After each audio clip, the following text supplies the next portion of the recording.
और हस्ब रिवायत इसकी मुखालिफत में खड़ा हूँ। और सदर जमहूरिया के खुतबे को अगर आप देखेंगे सर, तो उसमें पूरे खुतबे में लफ्ज़ मुसलमान तो छोड़िए, लफ्ज़ अक़लियत भी इस्तेमाल नहीं हुआ है। और मैं बड़ी ज़िम्मेदारी के साथ आपके सामने अर्ज़ कर रहा हूँ कि भारत में 14% मुसलमान जो आबादी के लिहाज से 17 करोड़ आते हैं, वो आज पिछले 10 साल में नरेंद्र मोदी की सरकार में अपने आप को एक गैर यकीनी कैफियत में पाते हैं। अपने सोचते हैं कि हमारी शनाख्त को ख़तरा है, हमारे वजूद को ख़तरा है। और मैं बड़ी ज़िम्मेदारी के साथ कह रहा हूँ कि जज्बात में लाए बगैर कह रहा हूँ कि आज 17 करोड़ मुसलमान अपने आप को ऐसा समझते हैं कि जिस ज़माने में हिटलर के ज़माने में यहूदी अपने आप को समझते थे। और उसकी मैं बताता हूँ क्यों समझते हैं, बताता हूँ आपको चंद मिनट में। सर, मिसाल के तौर पर आप देखिए खुतबे सदारत के हिस्से तहरीर का 32वां पैराग्राफ, 32 पैराग्राफ में ड्रॉप आउट रेट का जिक्र हुआ, स्कूलों में इंदराज यानी एनरोलमेंट का जिक्र हुआ, एससीज का नाम लिया गया, एसटीज का नाम लिया गया, ओबीसीज का नाम लिया गया, लफ्ज़ अक़लियत का नाम नहीं लिया गया, मुसलमान तो छोड़िए। और सबसे ज़्यादा ड्रॉप आउट इस मुल्क में अगर स्कूलों में है तो मुसलमानों में है। सबसे कम एनरोलमेंट अगर है तो मुसलमानों में, हायर एजुकेशन में। गवर्नमेंट का डेटा है सर कि मुसलमानों का जो स्टूडेंट ड्रॉप आउट है वो 14.42 से क्लास 1 से शुरू होता और वो क्लास 6 और 8 को पहुंचे अब तक वो 10.76 को पहुंचता है। ये गवर्नमेंट का डेटा है, यानी क्लास 1 से क्लास 6 8 तक ये हाल है। आपने क्या किया सर इस बजट में? प्री मैट्रिक स्कॉलरशिप को सिर्फ 9th क्लास तक महदूद कर दिया और इसमें आपने पैसे कम कर दिए प्री मैट्रिक स्कॉलरशिप में। और सर 2022-23 का बजट आप देखिए, 5026 करोड़ रुपए दिए गए थे, जिसमें से सिर्फ 663 करोड़ इस्तेमाल हुए। अब आप आ जाइए सर, AISHE का डेटा है कि हायर एजुकेशन में मुसलमानों का 8.5 ड्रॉप आउट रेट हुआ है। 2020-21 में गवर्नमेंट का डेटा बता रहा है कि 1,80,000 मुसलमान हायर एजुकेशन में नहीं है। प्री मैट्रिक स्कॉलरशिप को आपने 423 करोड़ था, उसको आपने इस साल 326 कर दिया। मौन आज़ाद फेलोशिप को 45 करोड़ कर दिया। MCM जो 44 करोड़ था 33 करोड़ कर दिया। बताइए, जो सबसे ज़्यादा जिसका कम्युनिटी का ड्रॉप आउट रेट है और जो हायर एजुकेशन नहीं, उससे आप ये बर्ताव करते हैं। सर, दूसरी बात यह है कि हम ये देख रहे हैं कि 10 साल में इस सरकार में कोई हद नहीं छोड़ी है गलत हुक्मरानी की, नफरतों को भड़काने की, कोई हद नहीं छोड़ी गलत फहमियों को फैलाने की, और कोई हद नहीं छोड़ी इस मुल्क के अवाम नास को तर्क करने की। इस 10 साल में हमने क्या देखा सर? जमहूरियत हमारे वतन अजीज की को बचाना बहुत जरूरी है। ये गरीबों के लिए और कमजोरों की एक बहुत बड़ी ताकत है। मगर 10 साल में, 9.5 साल में क्या हुआ?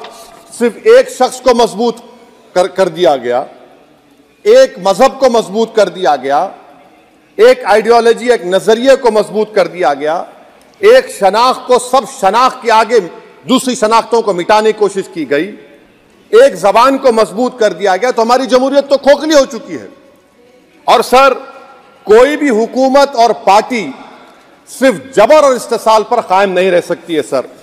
दूसरा पॉइंट सर जो मैं आपके सामने अर्ज करना चाह रहा हूं, CAA के कानून के ताल्लुक से मरकजी एक वजीर ने अखबार में बयान दिया कि हम 8 दिन में करने वाले हैं।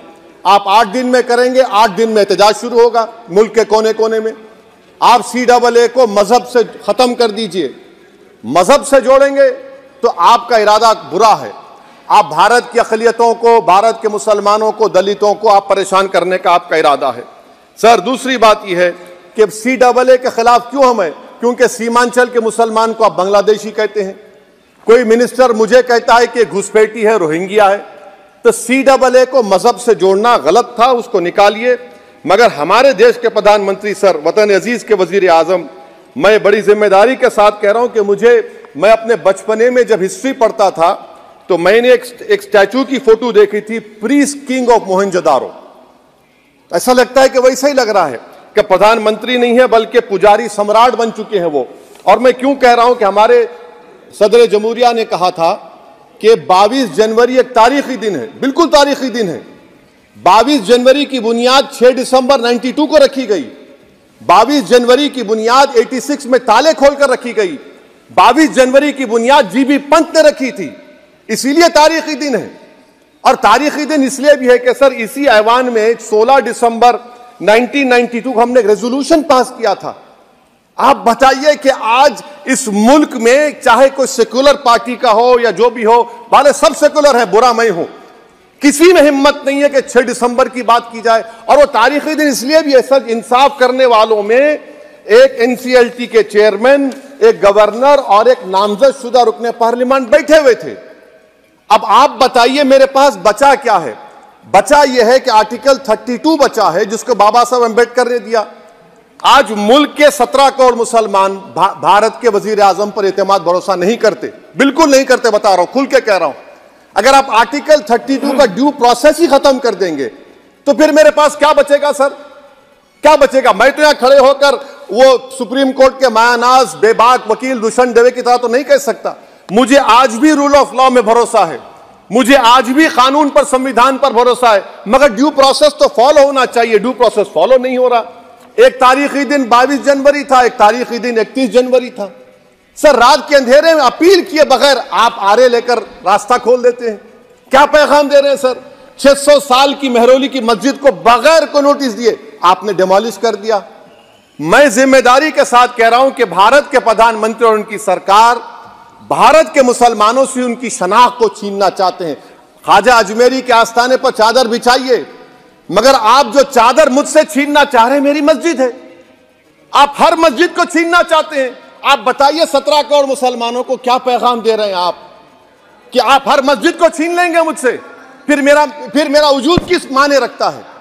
मेरा शनाख्त क्या माने रखता है? रूल ऑफ लॉ क्या माने? अच्छा 1991 के प्लेसेस ऑफ वर्शिप एक्ट पर क्यों नहीं बोलते आप लोग? आप उस पर कायम है नहीं है। आप 500 साल की बात करते, मैं आपसे कहता हूं भाई 500 साल पे मत जाइए, बौद्ध पे जाइए, जैनिज्म पे जाइए, शैविज्म पे जाइए, कहां रुकेंगे? अरे इस देश को आजादी मिली 47 में, संविधान मिला हमको बाबा साहब अम्बेडकर का बराबरी का। उससे पहले तो राजा रजवाड़े थे, जमहूरियत नहीं थी, लोकतंत्र नहीं था, मगर आप उसको उस बारे में लेके जाते। अरे 500 साल आगे क्या होगा बताइए? आप किसी एक सिविलाइजेशन, सर अंग्रेजी में किसी ने कहा था civilisation can not be rewritten by hatred, history can not be corrected by demolition. आप ये नहीं कर सकते। और मैं उम्मीद करता हूं कि जब मौर्रिख तारीख लिखेगा, नरेंद्र मोदी इस मुल्क में तारीख लिखना चाहते हैं। क्या तारीख लिखना चाहते हैं? कि मैंने इस देश को, गांधी अंबेडकर के देश को मैंने हिंदू राष्ट्र बना दिया। मैं उम्मीद करता हूं कि हमारे भारत के हमारे हिंदू भाई देश के प्रधानमंत्री की सोच को नाकाम करेंगे, उन पर है। अब देखते हैं क्या होता है। सर नेबरहुड फर्स्ट की पॉलिसी है। नेबरहुड फर्स्ट क्या हो रहा है सर? हम सोशल मीडिया के जरिए फॉरेन पॉलिसी चला रहे हैं। मालदीव छोटा मुल्क, वो हमको आंख दिखा रहा है, चीन की गोद में बैठ गया। हमारे लद्दाख में हमारे जो लोग जानवर को लेकर घास चराए जाते, वहां पर चीन की आर्मी आके रोक रही। बताइए, बांग्लादेश चीन की गोद में बैठा हुआ है। आप गैलेंट्री अवार्ड दे रहे हैं, क्यों दे रहे हैं? कि चीन बैठा हुआ है। तो आपका बफर जोन गया कहां भाई साहब? आपका बफर जोन तो कहां गया नहीं मालूम, गायब हो गया बफर जोन। और दूसरी बात सर, आप ये भी देख लीजिए कि यहां पर मैं आपको इंपॉर्टेंट पॉइंट ये बताना चाह रहा हूं सर। ये हम बोलते हैं India middle east economic corridor, कितना पैसा है बताइए? वो नहीं बताया जाता। अच्छा सर, सबसे तकलीफ दे बात मेरे लिए है कि भारत ने यूनेस्को का इलेक्शन पाकिस्तान से हार गया। हम पाकिस्तान से हार गए, ये आपकी फॉरेन पॉलिसी है। यूनेस्को के इलेक्शन हम पाकिस्तान से हार गए। अच्छा, मामला इजराइल का, फलस्तीन का, गाजा का आया। अक्टूबर में 10,000 लोग मर गए, हमने यूएन में सीज फायर की तायीद नहीं की। दिसंबर आया, 20,000 मर गए, तो हमने तायीद कर दी। क्यों तायीद की? क्योंकि ग्लोबल साउथ को हमको फॉलो करना पड़ रहा है। भारत ग्लोबल साउथ को फॉलो कर रहा है। मेरे लिए तकलीफ दे बात है। यह आपकी नाकामी का बहुत बड़ा सबूत है। इसीलिए हम बता रहे हैं कि यह सरकार की बहुत से नाका। सर अलीगढ़ मुस्लिम यूनिवर्सिटी, आखिरी पॉइंट, अलीगढ़ मुस्लिम यूनिवर्सिटी, सर आप उत्तर प्रदेश से आते हैं, सर 81 में एक्ट पास हुआ, हमारा लॉ ऑफिसर कोर्ट में कहता है कि मैं पार्लियामेंट के एक्ट को नहीं मानता। कैसे नहीं मानते सर? क्या नरेंद्र मोदी ने पार्लियामेंट को नॉमिनेट किया या पार्लियामेंट ने नरेंद्र मोदी को प्रधानमंत्री बनाया? बताइए। 81 के एक्ट को नहीं मानते सर। 2 ही तो सेंट्रल यूनिवर्सिटी है मुसलमानों के, 1,80,000 आप ही के सरकार के दौर में मुसलमान हायर एजुकेशन निकल गए। आप अलीगढ़ मुस्लिम से छीनना चाह रहे हैं। Theory of separation of powers में एग्जीक्यूटिव हमको डिक्टेट करेगा। मेरी आवाज तो पार्लियामेंट है, अब मेरी आवाज के खिलाफ एग्जीक्यूटिव सुप्रीम कोर्ट में बोलता है। अलीगढ़ मुस्लिम यूनिवर्सिटी से इतनी नफरत क्यों है आपको?